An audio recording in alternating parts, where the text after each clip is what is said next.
enjoyed judging the show here tonight, and I think that you know, we've got some very different types of cattle out here, and I'm going to just take a second to talk just briefly about each one. This steer here is a really moderate, small framed guy that's definitely packed full of muscle.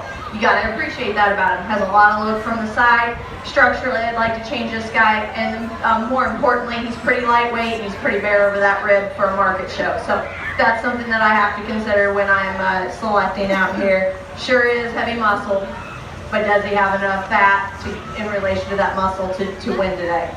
The next steer isn't nearly as pretty to look at, not quite as thick, but one that's more than adequate in his amount of muscle and definitely the most advanced in his degree of finish of any out here. He's not one that's a beauty queen from the side. You'd like to actually extend this guy a little bit, but one from a muscle and finish standpoint you appreciate. The next steer in line within his class, he was that best combination of muscle and finish. Sure like to change this one structurally also, one that's once again not nearly as attractive from the side.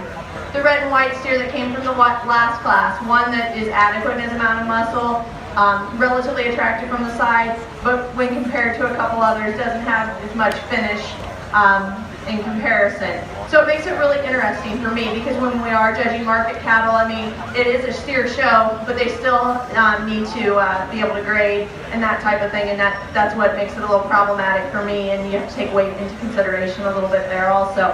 So I'm going to go out, I'm going to look a little bit more, and then I will select your champion in reserve, and I guess we're going to bring them into a top 8 tonight. So I'm just going to keep selecting as we move through.